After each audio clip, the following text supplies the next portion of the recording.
Hey, it's Jeremy from jeremy.net. I am a self publishing comic book artist, writer, creator.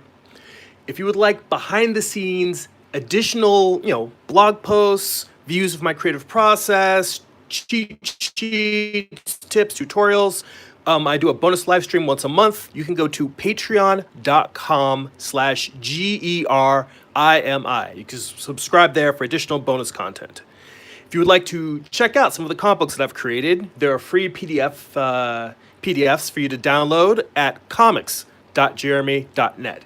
If you'd like to buy some of my books, my first graphic novel, Eye of the Gods, a psychological thriller, or my current series, The Morning Star, which is Lucifer's Fall from Heaven told as a Western. This book has the first 4 issues in them. Both of them are available on my Amazon author page. You can go to amazon.jeremy.net, and that will redirect you to my Amazon author page.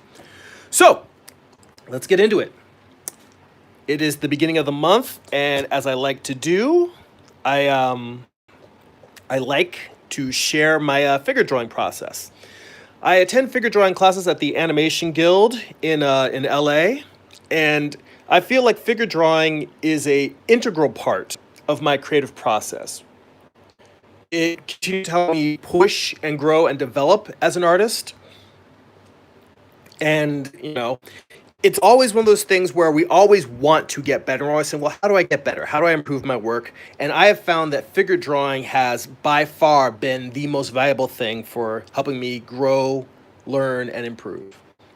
So, this is the work. Right now, I'm taking a class with instructor Carl Ganass called Heads, Hands, and Feet. And all of these drawings are from the most recent month. And in addition to me sorting through this, the main reason why I go through is that I post blog posts on patreon.com/GRIMI. And I also share some of those posts on Instagram and other social media. And what I do is I usually will accompany it with a figure drawing or a piece of comic book art or thumbnails. And I usually will go through and I'll sort out and pick out which ones I'm going to keep, use, post, or discard for whatever reason. I also save some of these to redraw to try and understand what I'm doing wrong. See, we've already got some folks in the chat. I see Amaris is in there. She says she's working in gouache with her left hand. It's funny. I actually slept on my hand wrong a couple nights ago, and someone might think that this is one of those handy-dandy Cintiq things, but then it would have the extra fingers on this side. No, this is just a hand brace, and I've been taking it easy and not drawing for the past 2 days. And I have to tell you, it is incredibly frustrating to actually have time in your, whatever reason, maybe you're sick, you've got some other physical things going on, but to have the time to draw and not be able to do it. Like, I've actually been...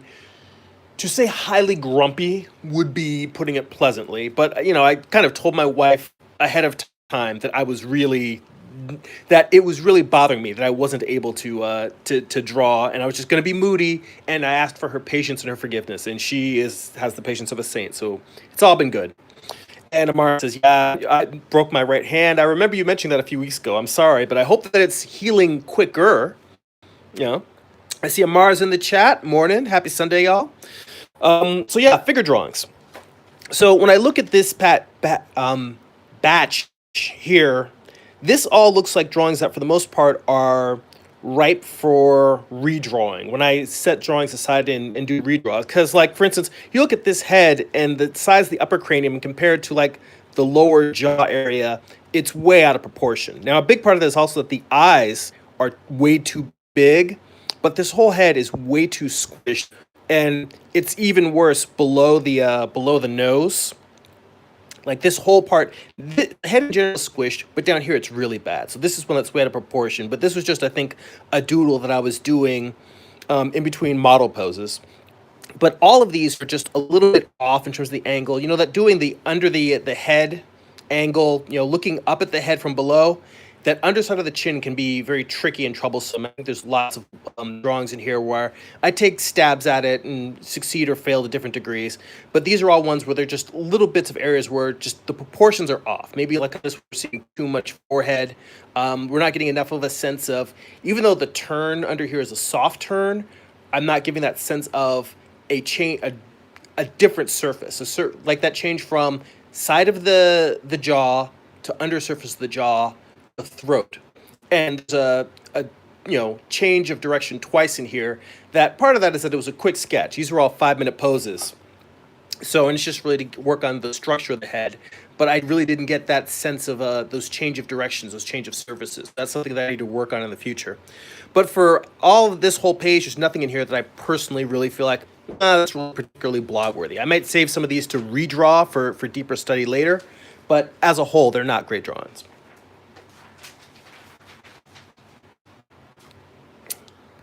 And I see Matt Fitz in the chat. How you doing, man? Thanks for showing up. Good to see you.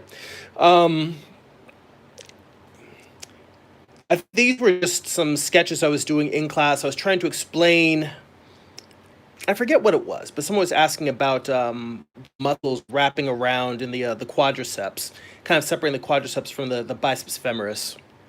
I was doing kind of a quick sketch, and I can't remember the context of why, but I look at this now and I'm like, this drawing doesn't explain anything to anybody. Oh wait, no, I think that I was trying to explain, I remember now. What I was trying to explain, let me grab a pencil real quick. I've got like dozens of pencils by my drawing table, but none of them are charcoal pencils.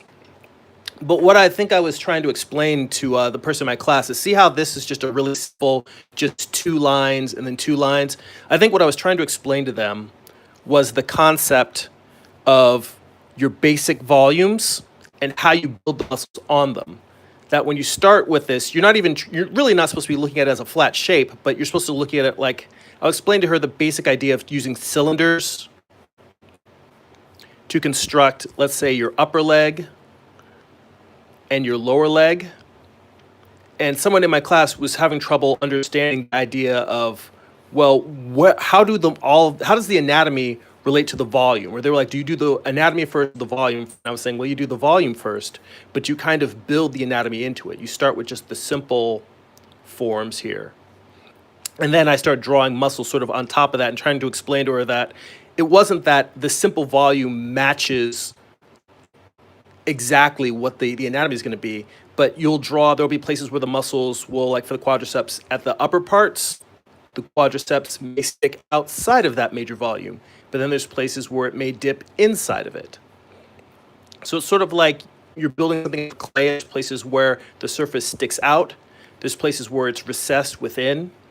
And that's what I was trying to explain, because this is pretty bad anatomy right here. This doesn't really describe a whole lot, but I was trying to show like basic forms and then masses on top of them coming out. So that's this sketch, that's why that's on the page.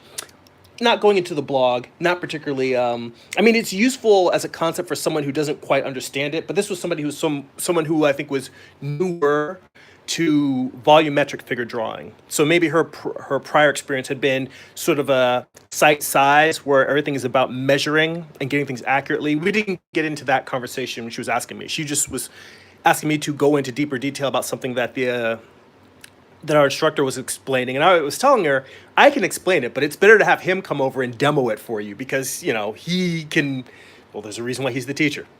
But these were just 2 drawings that I don't even know what happened with this one. I think that I had gotten pretty far along because you can kind of see the ghosting of face in there. And I just looked at it. And I don't know if this is a case where I committed to one direction of the head, having the head tilted at a certain position, and then the model slightly shifted, or whether it was one of those where the model had committed, or the model had held her position, but I just got it wrong at the wrong angle. But at some point, pretty late in a 5-minute pose, I think like around minute 3, somewhere around the 3-minute mark, I was looking at it, I'm like, I can't keep drawing this because it's at the wrong axis. And I just erased the face and then just went in there and tried to reestablish the proper axis, and it was too little too late. And then here, this one is just a very light drawing. Didn't really get into much detail. It's kind of weird because I'm always trying to find drawings that are not particularly finished, but still have an elegant description to them, because I think to a certain degree, a lot of us associate a drawing feeling completed with being quality. The idea that a drawing that I want to put in my blog or share on social media is something that looks finished and polished. And when I'm taking figure drawing class, the point isn't necessarily to do finished, polished drawings. The point is to learn, to understand how to describe volume, perspective, anatomy, all of these different details that I'm in the class to study. So when I look for drawings, I'm looking for things that are accurately describing those things. Um, this one is just, I think I was copying from the instructor's demo that he was drawing in class. A lot of times when he draws demos, I've mentioned this before, I will draw along with him to practice. So I think that's all that this drawing is. This one was another pose that the model took. And this one I actually kind of like. I mean, that forehead I think was probably a little too much, getting the features placed and in proportion. The mouth might be a tiny bit. I tend to make eyes too big and mouths too big, which I think that most people, a lot of artists have that problem of making the eyes too big because we focus on them. It's what we look at in the human head, so we tend to make them bigger. But because I always try to check my eyes against the mouth in terms of how far out the mouth goes, having it, it's not a one to one that the corners of the mouth line up with the center of it is too big. I also tend to make the mouths a little too big, which tends to make the whole lower mouth. The head might be in proportion, but the features on them are a little bit sort of just bulging out a little bit. And when I say these things, again, I always try to repeat this to you guys. My flaws, so I can make better pictures in the future. Self-criticism without self-hate is very important. That said, I do like this drawing. I think this one might go in the blog. Let's see. What's going on in the chat there?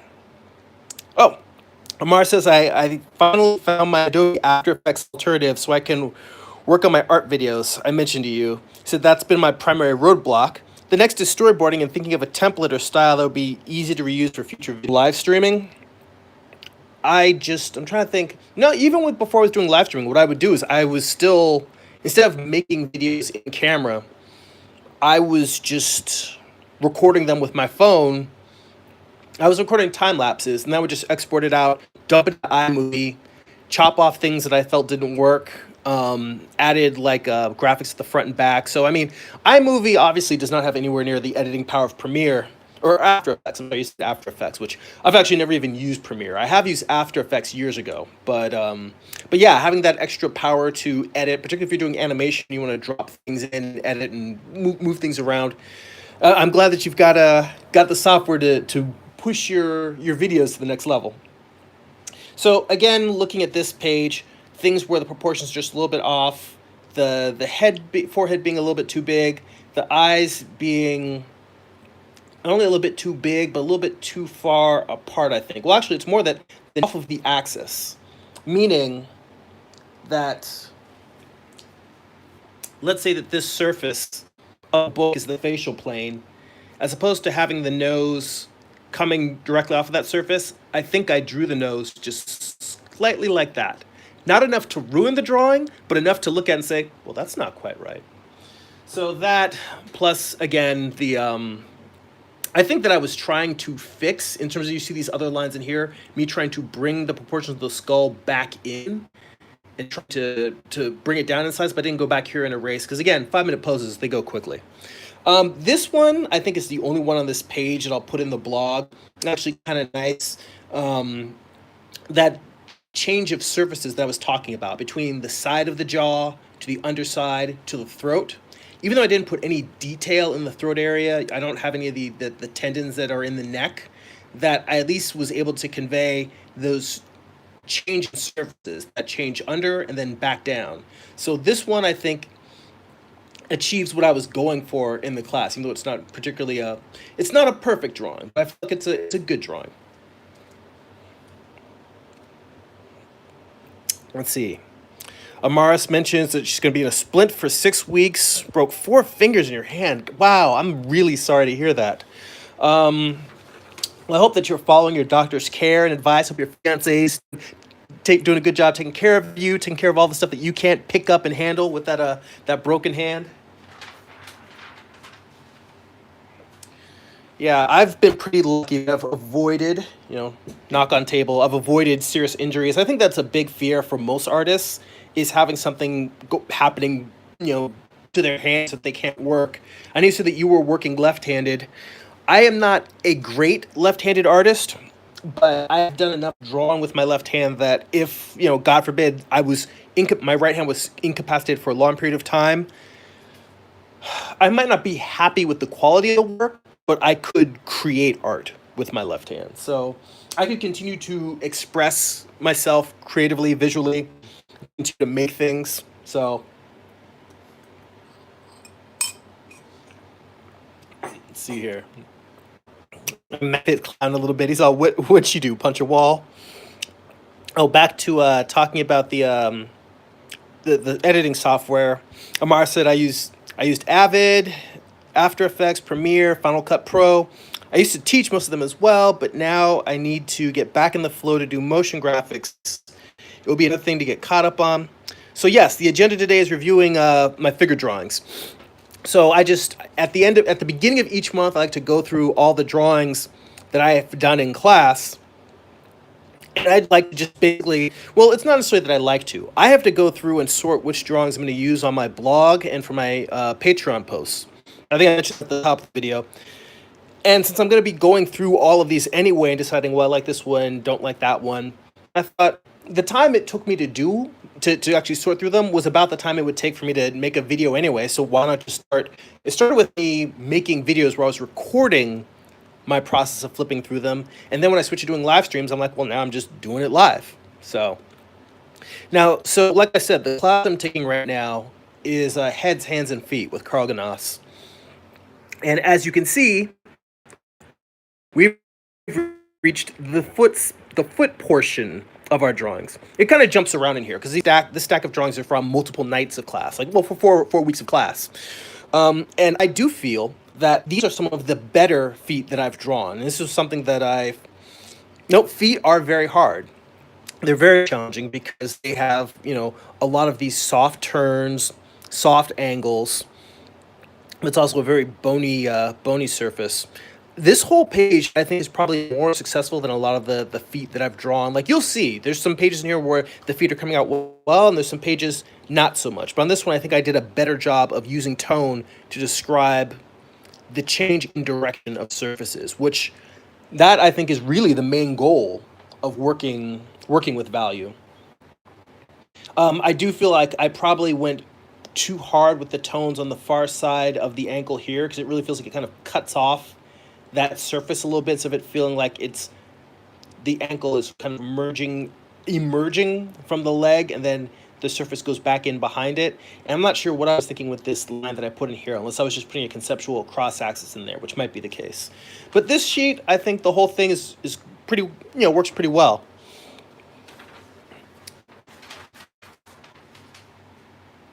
I noticed looking up that that I've got the chat running on my tablet, and I noticed that it just froze for a second. So if the stream is choppy, I apologize. That's been happening, a lot over the past few weeks, and I haven't found any solutions. But if the quality is chopped up, I apologize for that. Amar says, I'm ambidextrous, but I need to practice more with my left hand. The angle feels like it feels like you're almost drawing upside down. Yeah, the times when I've drawn, well, to be honest, the times when I've drawn left-handed have usually been as a specific exercise in class for normal headspace and do something that's irregular, to intentionally challenge us and take away the skill and the dexterity that we normally have with our hands and force us to just think. And yeah. So I don't generally practice drawing ambidextrously, but the fact that I've been able to do it, even when I don't practice it, at least gives me some hope. Well, the hope is that nothing's going to happen and that my hand will be able to keep working fine. These drawings, I think, have some nicer values in them. I left a lot more white in here, so really rendering it out. But these are more of me trying to get into those subtle structural landmarks, like the large knuckle of the big toe and the ankle. Those are sort of like the big things, and also the arch inside the heel.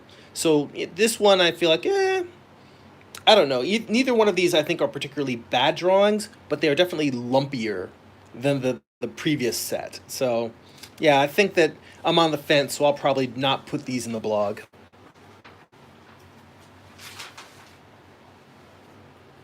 And this, I have no idea what was going on with this. This is probably the ugliest foot I've ever drawn. And that just goes to show that I can be sitting down in class and one night everything is coming out fine and firing on all cylinders. And I've even seen it happen like within a half hour. Like I'll come in class, I sort of get my rhythm after like the second round of poses, and then by like the fourth round of poses, whatever rhythm I had has gone. It's like flowed through me and it has flowed past me, and then it goes right back to, you know, horrible bacon feet. So yeah, but these are a lot more of just structural diagrams blocking. I think this might have been me drawing from a diagram that the instructor was doing. Same with this hand. These knuckles don't feel like knuckles. They feel like they are volumes, but they're not necessarily in the proper place that they really describe what a hand's doing. They have no gesture to them. They're just stiff, lumpy blocks. So nothing in this page is going in. In fact, hands are hard enough. They don't really need to set aside bad hands to draw. But if I were, this would be one of the bad hand drawings that would come back and revisit. So, taking a look in the chat, Amara says, I'm not really letting my family help me. I'm hard-headed. My fiance is going to duct tape my splint to me if I think about taking it off. Well, that's good. He's taking care of make sure you're staying on the right. But you know what? Try not to be so stubborn. Let your family help you. They want to help you. That's what it's there for. In fact, we all talk about how hard the struggle as being a creative person is, how hard it is to be an artist, and learning to let our friends and our family, the people around us who love us, letting them help us in whatever way they can. That really does ease that burden. It makes life more. It makes it more survivable to do battle with the artboard every day or the canvas or whatever sketchbook, whatever you're working on, the Cintiq. So yeah, let the people around you help you. It'll make life easier. That's why I said feet is harder than hands, because hands we have more to work with. That's true. When I look at hands, I almost try to think of a hand as a figure drawing. Like no matter what pose the hand is doing, we have a torso and we've got four limbs. The thumb isn't really the head. It's not a one-to-one analysis. But I do think of when I'm drawing the hand as a body and limbs and a thumb, which I guess the head is the closest that I can think of for it in terms of that analogy. But when I'm drawing, that's what I try to think of, like starting with what is my... I try to mentally say, all right, well, what is the length of the entire figure? So I say, what's the length of the entire hand? And then I figure, all right, what's the trunk? And then I try to sketch out the trunk. And I say, well, which way is this limb going? Which way is this limb going? How does this limb go? Where does it bend? Where are the joints in this limb? And I just work through the hand that way. So that's my process for sort of analyzing the hand when I'm drawing it.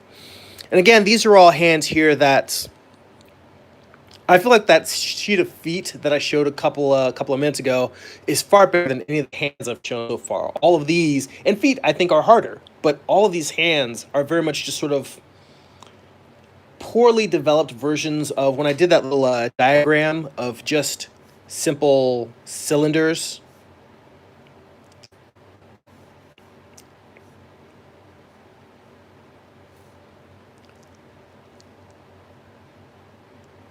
I'm not going to blame the brace for messing this up. This is just me doing a crappy time drawing ellipses. Maybe I'll do a whole video where all I do is just draw ellipses, because if you can draw a good ellipse, it makes it very easy. If you can draw an ellipse at any angle without very quickly and in perspective and proportion, well, there's no real proportion. It's an ellipse. It's just a shape. But if you can make it so that all the things that it's relating to, whether you're making a cylinder or you're trying to draw a muscle or a bone or whatever structure you're using that cylinder to represent, it makes all the other things you're going to draw go much easier, because drawing a cube, that's pretty straightforward.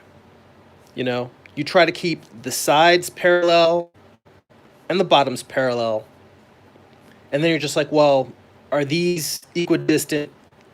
Is the distance across proportional to the distance vertically? And then you do the same thing in the other directions. Ellipses, just by virtue of being round, have a slightly more elegance to them. And mind you, this is an isometric cube. It's not the same as doing a cube where you're adding a little bit of perspective to it. Maybe you've got a cube where the camera is close, so you're going to have a little bit of forced perspective.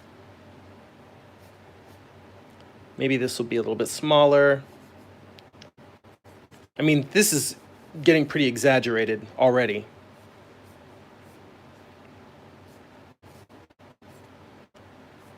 But yeah, I mean, some people draw all of their cubes with perspective in them so that it feels dynamic and energetic. But the thing about it is, I try to remember that when you're doing that, it's because it's a fisheye lens. It's like the only reason why you're going to get this kind of distortion is if you're here and the thing you're drawing is here. If you're here and the thing you're drawing is over here, you're going to have more of an isometric cube, because that distortion that you see of like that first perspective, that's from your vanishing points getting farther and farther. The vanishing points for this object, the closer it gets to you, the farther away those vanishing points are from the object. Now we're getting into like camera angles, and I only know enough of it to be able to draw things in perspective. I certainly don't feel like I know it well enough to teach perspective. So I know just enough to get myself in trouble. I should probably leave it at that. At some point, I'm going to get deeper and deeper into improving my perspective, and maybe I'll start doing videos about perspective when I feel like I have enough of a grasp on it that I can teach something beyond. Anyway, that was a long way of saying I don't like any of these hands. Ooh, this is a bad stack of drawings. This is one of those. I mean, I feel like it's a cheat to simply blame the first set of classes, the first set of drawings in a class, like the first set of 25 minutes of drawing that I haven't warmed up yet. But none of these I feel are good drawings. It's like we had a great model that night. She's a fantastic model. And it's like I butchered all those drawings. Let's see here.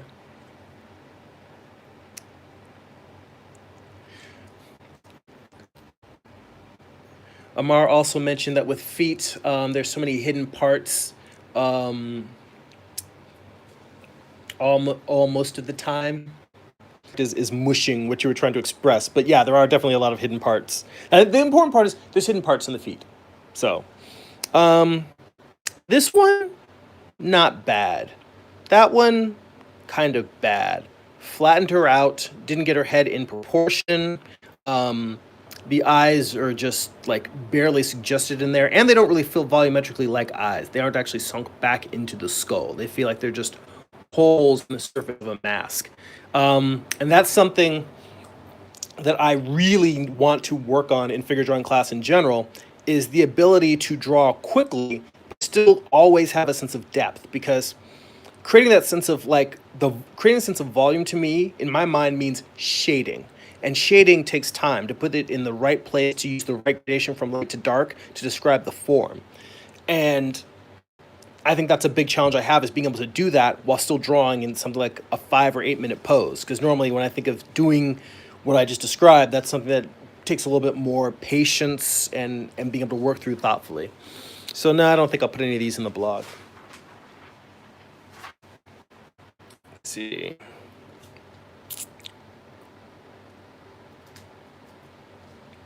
I don't know. This one, again, a lack of volume or structure. I probably should have put a thin amount of a light tone, a very, very light tone on the side of just across from the side plane of the nose, to give you that sense that it's changing from here to going up the side of the nose to the front of the nose. Let's see. What else? This one's not bad. We had longer time for this pose. And I think this one came out well. Also, the fact that it's a big drawing. Big drawings can go either way, because you have more space to work on tones and move pieces around. You have a larger margin for error with a larger drawing, but you also, any mistakes you make will scream that much more. Now, having mistakes jump out at you isn't necessarily a bad thing because it says, oh, you in theory, it means you'll have a better chance at catching them and fixing them. So I'm happy with the way that this one came out, but big drawings can sometimes bite you in the ass. Let's see here.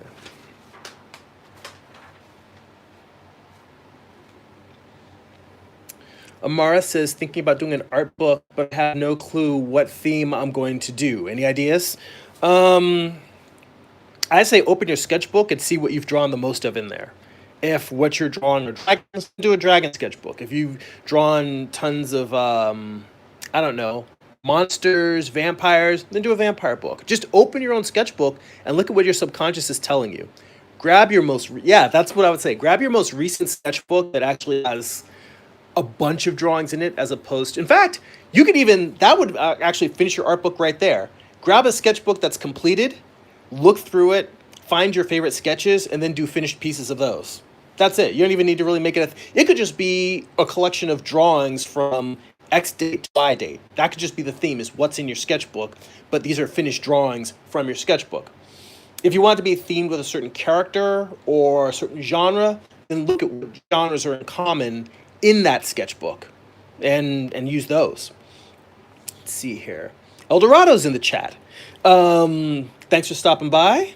He says, how many years of drawing do I need for making a photorealistic portrait? I'm currently trying to draw 5 to 15 hours per day. Well, I imagine if you're drawing 5 to 15 hours a day, you're probably improving in leaps and bounds. You know what? Let me see if I have a book in my bookshelf. I don't want to leave the chat to find it. Let's see here.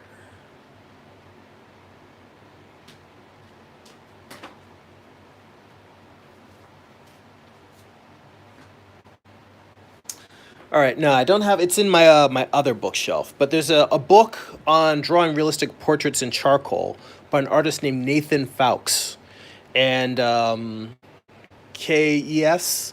But if you just Google Nathan Fowkes charcoal portrait, and you look that up either on Amazon, he actually has a YouTube channel, so you can actually get a look at some of what of his works looks like. So go ahead and just Google Nathan Fowkes in the chat, or Google him on YouTube, or if anyone else happens to know his chat's address, you can pop that in the chat. But look at his work. He does really great portraits, but they're not flat. It's not just simply doing sight size. He's still constructing the figure. So I think that he does the best of combining both. In terms of how long you need to be able to do a photorealistic portrait, it just depends. Some people get it very quickly. Some people it takes years and years of work.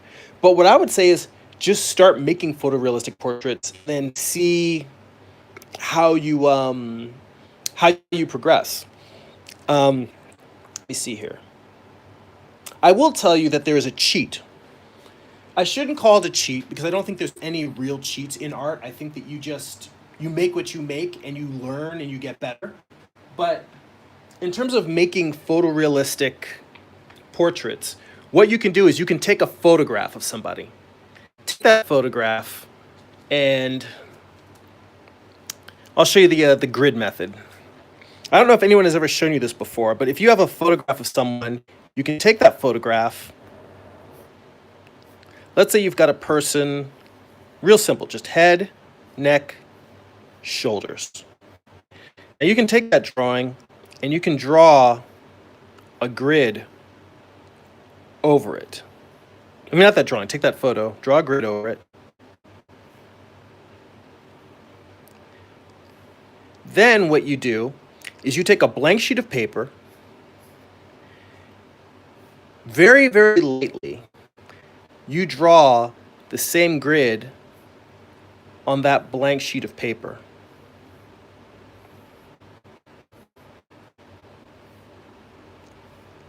Then what you do is it's like color by numbers. You look over at this grid and you say, what's in that grid? And you draw in what's in that grid. You say, look at the next grid. You say, well, this line ends here at this line. It curves over that way. And you basically trace, not trace, but you're looking at your photograph with the grid and you're replicating in lines what's on the what lines and shapes intersect with each grid. This, in my mind, isn't necessarily volumetric figure drawing where you're actually drawing the anatomy and the muscles, the light and tone in terms of conveying form and volume. This can give you very, very flat drawings because it's based on a photograph, which is already working with a flat image. But if your concern is working with photorealism, this will give you quicker results. But what I would do is I would go back and forth between this grid process volumetrically, because if you can combine this grid method with your process of actually observational drawing, taking figure drawing classes, studying from anatomy books, if you can combine the two, you can get very photorealistic work. Now, I personally don't necessarily care for the grid method. It's not something that I'm interested in. So I'm not advocating it. I'm simply saying it's a tool that you can use if photorealism is the most important thing to you. I mean, all of these portraits I have, none of these are photorealistic. You can tell they're very much drawing, they're much more almost like cartoons. There's a couple I'll show in here. This one, I don't know. This one might go in the blog. We'll put that in the maybe pile. I see some comments going off in the chat. Let me hop back over there. Um, well, Amara says, I would not take it would I would say it would not take years. It would be how you're learning. You can draw all day and not get better for decades. Very true. You basically said exactly what I was going to say. Um, the most important thing is how you study, not how much you draw. And Eldorado says, thank you for the advice. Amara says, I think 3 to 6 months you can get there, but master level will take longer. Chiming in on that, I feel like learning the basics of figure drawing, you can learn in one figure drawing, like a 12-week introduction to drawing class, you can learn the basics in 3 months. But learning it's one of those things where it can take you a few months to learn, it will take you a lifetime to master. And that's one of the reasons why I think most artists are interested in art and why we love it and stay committed to it and pursue it throughout our lives is because you never master it. Like artists who have a great technique and process are always trying to find new ways to invent and push and capture things that they weren't able to capture before. So let me see what else is going on in the chat here.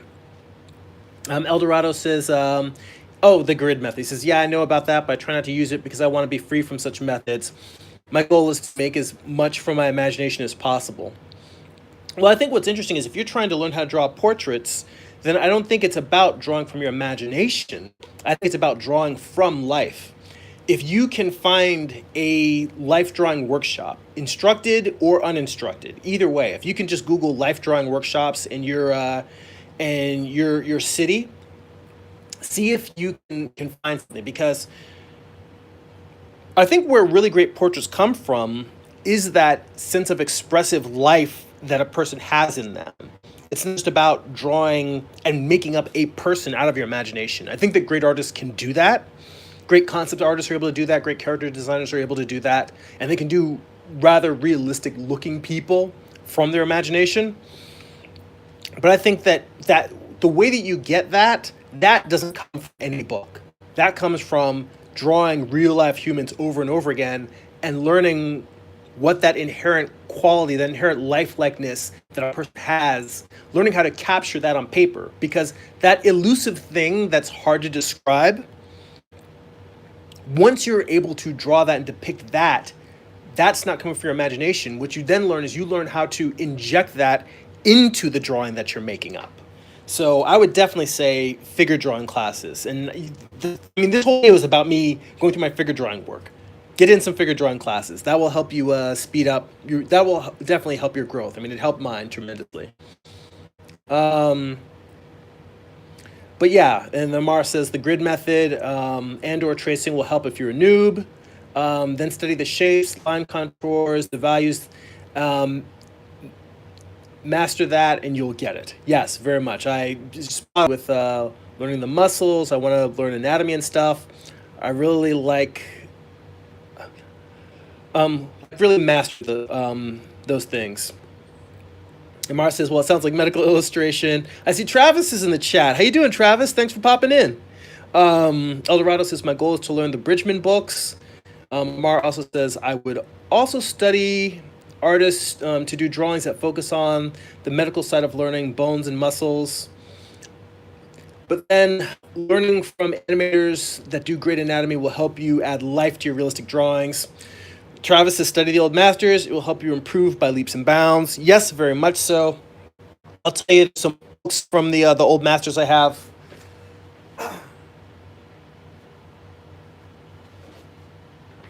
This book was recommended to me by Carl Ganas. It's by Robert Beverly Hale, and it's called Drawing Lessons from the Great Masters. And it has, like, Rembrandt illustrations. Let's see. This is Francois Boucher.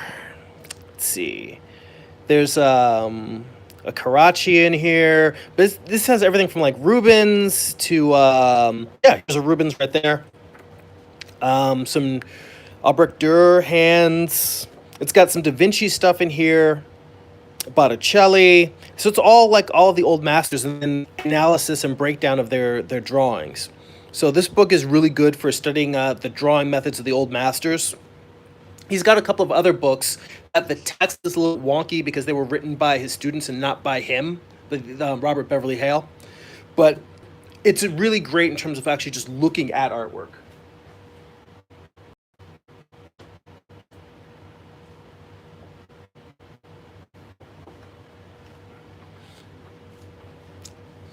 Amar also says Bridgman and Loomis is good, but use reference a lot, and figure drawing help a ton. I used to love it. You can take it at most community colleges or art community in your town. This one is going in the blog, by the way, and this comes down to what I was saying. It's not even that this is a elegant portrait, but it captures very simple, lifelike. There's not even a lot of lines here, but it just captures the hand pressing into the cheek. The glasses pushed on the nose. It has character to it. So this comes back to the whole drawing from the imagination, gesture drawing like an animator. But that thing is that I'm not making these things up. I'm actually looking at the real life person and trying to learn how to capture that essence of life. Like, they have the imitation of life. I can't remember what it's called, but the it's that huge, really big Disney animation book. I can't remember the name off the top of my head. I'm a little loopy today. But yeah, this one's going to go in the blog. Again, this one has a nice sense of character to it. Pretty happy with.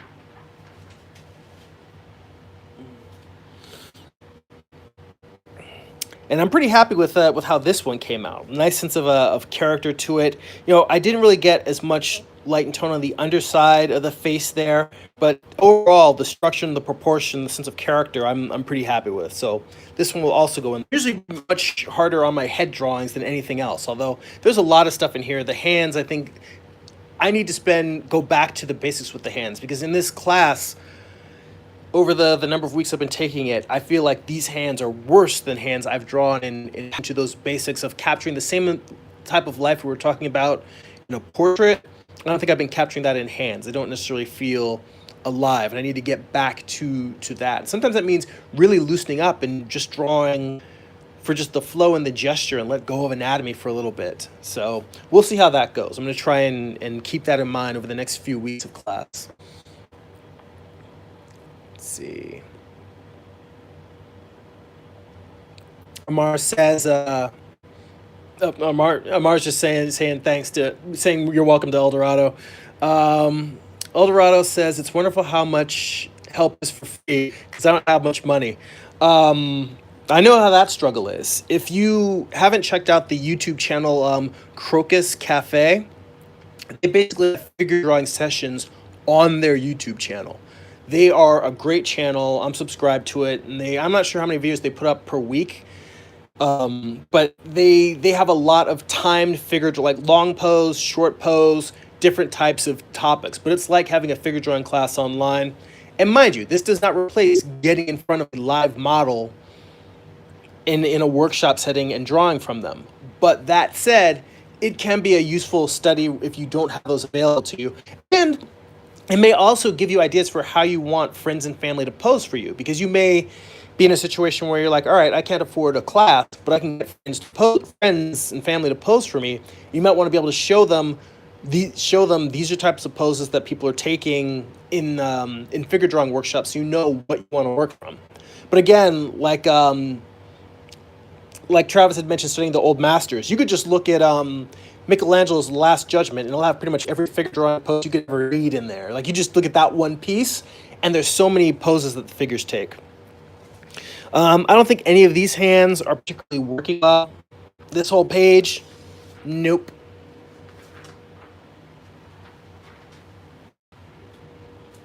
These are a little better, but I would say the only one that I actually probably would post is probably this one. And I guess that's more like I've got shadow in there describing the surfaces of the underside. And even this one feels like kind of a maybe to me. So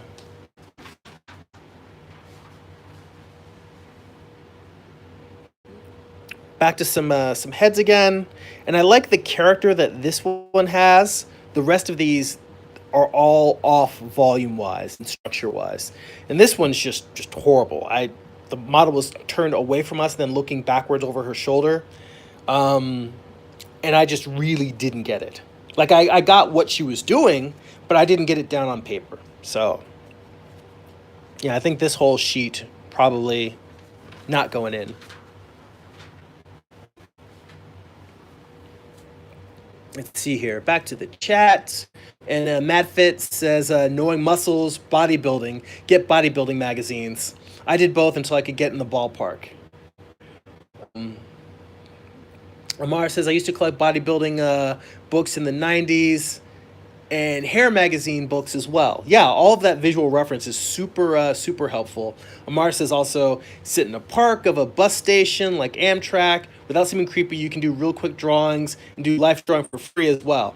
Another place, the food court at a mall. I mean, if you don't mind drawing people while they're eating. Or even just going to a mall in general.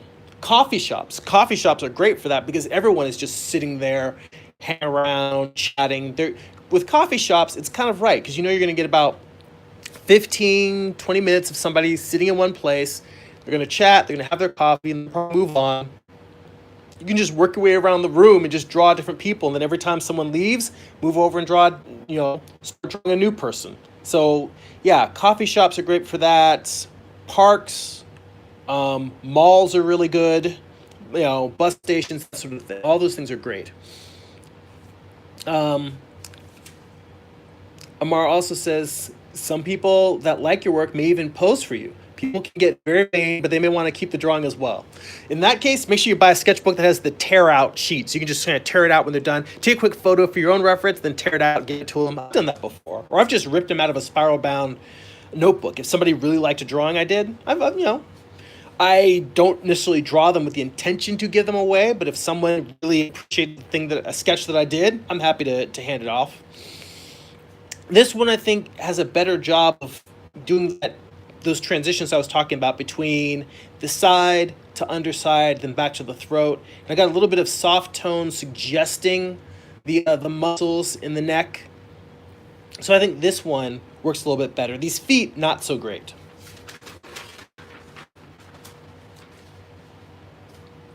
Now on this page, although I do feel like the knuckle is a little weird on this particular side, that overall this foot might be one of the best feet that I've drawn in the entire time I've been taking this class. Because I do feel like I got like the nice subtle tones of the foot turning away, the heel going into the body of the whole body of the foot, the soft turns of the ankle.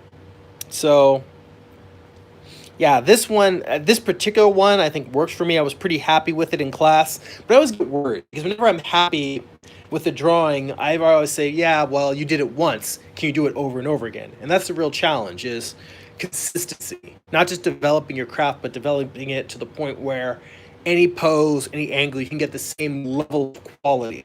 So I still have to work towards that. But yeah, this foot will go in.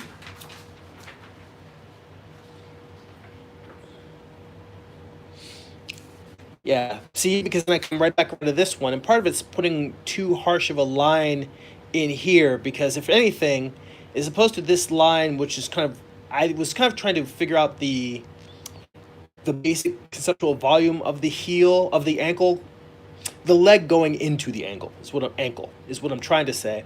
But if anything, the part of the heel going up into, like, what would be the upper part, the top surface of the arch? The arch is on the, if you're looking at a foot and the arch is on the bottom, the corresponding top part of the arch up here on a foot, if anything, I didn't capture this sense of it, the form going up into the leg. That line that I drew going around here has destroyed that. And that's one of the things that when you're drawing in a figure drawing class, I always like to joke, like people sometimes, I'm in there with students that get really serious and upset about their drawings not coming out well. But the point for me of a figure drawing class is that it's a place to crash test what you think you know.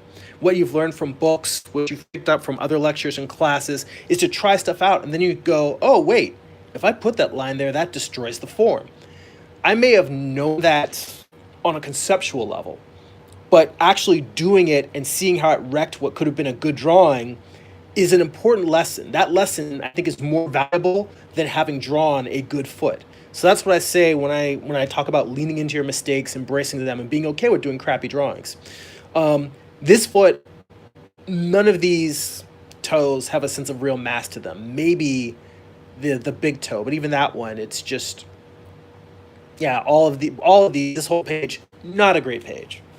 So I see Amar says he's trying to watch and prepare his dinner for today. Well, you know what? Be careful. I don't want you to burn nothing while you're watching me. So keep an eye on the pots. There's always the replay if you miss anything. Oh, let's see, we're down to 53 minutes, and I've only got a few drawings left in here. So I think we're probably going to finish up right about at the top of the hour.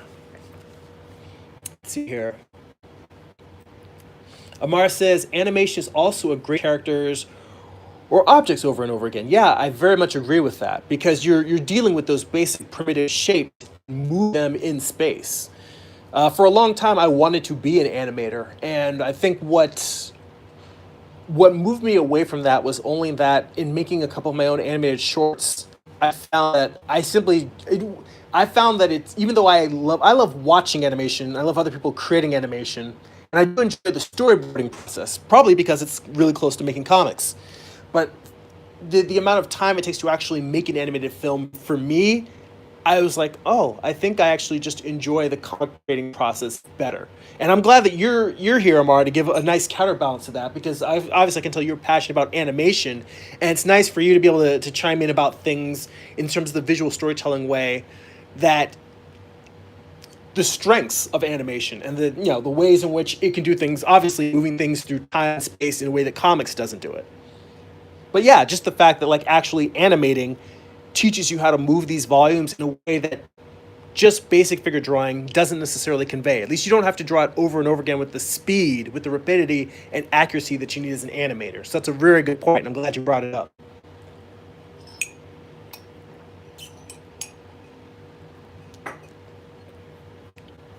These feet, this one, bad, and I think that this was me just after the model. Oh wait, no, we were doing an exercise where we were doing the same pose, but the instructor was lighting it once from the right side and then once from the left side. And I honestly feel like the second pose is better, not because of the light change, but because I already had a first pass at it to draw it once and it not come out well. And then the second time I was drawing it, I could say, well, the volume should really be this. The heel should turn at this point instead of that point. Being able to make corrections and describe volumes better, I think that that's what made the difference in this. And it's something I should probably ask my instructor about. It's like doing the same pose twice, like maybe setting the model up for like a 10-minute pose, but then doing 5 minutes with one light and 5 minutes for another, and just being forced to start the drawing a second time.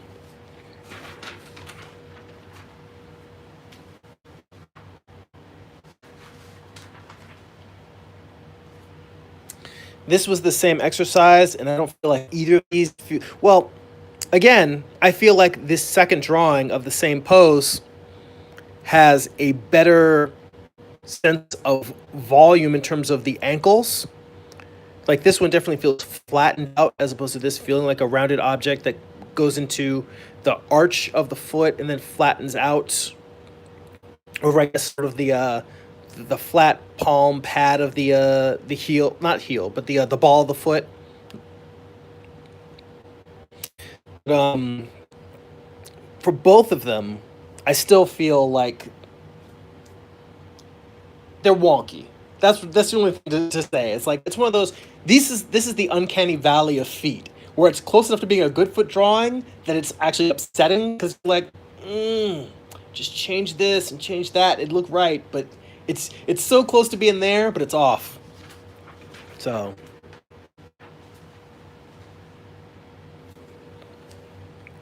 let's see here, a little bit more in the chat. Um, Oh yeah, Amara says that's why I combine animation, comics, and art together because animation, when I get really good and comfortable with it, knocking out comics, when I get really good and comfortable with it, knocking out comics and game animation, I can multitask. Oh, he says I can multitask. I'm speed cooking my legumes from getting my salad together, roasting vegetables. You're making me hungry. I haven't actually even had breakfast yet. All I've had is a cup of coffee. I'm on that West Coast time. Um, he says, I cook too much for one person, but I cook in bulk and eat throughout the week or month, which is also wise. Everyone prep your food. That way you can just focus on the art. I already have your stuff in the freezer, zap it in the microwave and go. My wife likes to do that as well. Amar says, by the way, do you add the timing to your drawings, or can you mention the time span spent during the sketch process here? Well, I do actually keep track of them, and I didn't mention it during the course of this video, but most of the poses I showed, except for those really big heads that were taking up the whole page, most of what I show were 5-minute drawings. And what I do, it's really light, so it might be hard for you to see. But usually, whatever the length of the pose is, I'll put like a 5M or a 10M or an 8M. However many minutes the pose is, I'll just put a notation there. So this is what I can finish in 5 minutes. These hands are all 5-minute hands. And as you can tell, on this one, I had enough time to get into some actual shadow and tone. On this one, it's lighter, but I really tried to focus more on getting that, trying to have a balance between shape and volume. So I was trying to really pay attention to the actual outlines of each finger, but then say, all right, how do I create this drawing? But to combine, like I was saying before, the strengths of drawing with mass and volume, but also with a strong silhouette, which that goes back to animation again. Animation, even though you need to understand those primitive forms and volumes, it all comes down to having a strong silhouette, particularly for your keyframes. And I was trying to sort of mentally apply that to these drawings. So these are all lighter, but me trying to really back into, I think that these drawings are probably from last week's session, and mentally they're sort of a response to the drawings that I was showing earlier, where I said that the hands felt very lifeless and didn't have a sense of volume. So I think for these, I've been trying to really, in the past week, say, all right, what's that primitive shape? How do I get that gesture in there, that energy? And then say, all right, I've got gesture, I've got energy. Now let me fix proportion. Now let me try and put volume in here. Now let me try and make this feel like a mass, the palm, the meat of the palm around the thumb, and the others on the pinky side as well. So that's about what I'm able to get in 5 minutes. And it's funny because I'll look at the demos that my instructor does, and I look at what I can do in 5 minutes in comparison to what he can do in 5 minutes. And what he can do in 5 minutes feels like a Michelangelo drawing, where there's loopy, rubber hose animation. Again, that's no slight on animation again. I forget what studio was famous for doing the really rubber hose, besides the early Mickey Mouse stuff, but the rubber hose animation. But I appreciate that. Amar says, pretty good 5-minute hands. You captured the pose and expression of the hand. I do feel that it's also, I appreciate that. I always am critical of the things I could do better, but I feel like for 5 Minute Hands, I'm going to put these in the blog. They got what I was trying to get. They captured the basic structure. I mean, well, this one I think is definitely have a sense of volume, but I can forgive that. The other two I think are actually working pretty well. And a lot of times, the reason why there'll be a good drawing on a page and a bad drawing and a good drawing is because I'll draw something, I feel like it's working. I'll draw the next thing and it's not working, and then I'll say, "What did I do wrong?" And whatever I feel like I did wrong in one drawing, I try to address in the one that comes after that. So it's definitely a back and forth, and I think that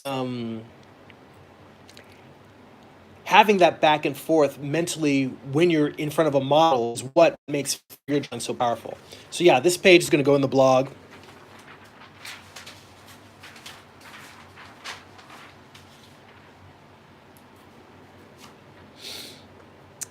Let's see here. Omar says, I was trying to say that blending those mediums, we're talking about comics, animation, life drawing, blending those mediums will help be faster when drawing comics, doing animation for the games to develop. Yes, that makes complete sense because game development, that's a whole nother beast. I mean, I hope you're putting together a team. Because developing a game all by yourself, that sounds real hard. But you know what? I admire your ambition, though. Sucks to end on a down note, but yeah, I don't like this drawing. It's not going to blog. But hey, that's how it goes sometimes. You may be doing a whole night of great figure drawings in a class. You get to the end of the class, and you're just like, oh, wow, that last drawing really screwed the pooch. But then you say, all right, well, what did I learn from that, and what can I take home with me? Sometimes it's really hard to go to bed after figure drawing class because I come home, and all I want to do is sit down and study the thing that I know I didn't nail in class, the things that I didn't execute well. But anyway, that's it for this week. Again, I'm gonna have a bonus live stream, which I may record today or in the next couple of days for Patreon. So you're gonna get for those who are subscribed to my Patreon, in addition to the bonus blog posts, you'll get a bonus live stream either today or before the end of this week. That you'll be able to see at patreon.com/GERIMI. If you'd like to, again, see some of my comics for free, you can get preview PDFs at comics.jeremy.net. As I showed you before, my previous graphic novel, Eye of the Gods, the first 4 issues of my current series, Morning Star, which is Lucifer's Fall from Heaven. These books are available on my Amazon author page. You can get forwarded there at amazon.jeremy.net. Another thing I wanted to mention, I am running Morning Star as a webcomic now, but I'm not running it on a regular website. I'm running it on my in my mailing list, in my newsletter. I send out 4 pages a week, and you can go, there's a link in the description for this video, and it's news.jeremy.net. So go to the description of this video, you can sign up for my newsletter and start reading it as a webcomic. However, again, subscribers to Patreon get, if you're on the newsletter, you get 4 pages a month. If you're on Patreon, you get 4 pages a week. So you're getting much more content on the Patreon. So everybody who stopped by, thank you for all the great input. Thank you for all the great comments. You guys have enriched the experience. I always love that you guys show up, and I appreciate you spending time with me and following my creative process. So that's it for now. Go be creative.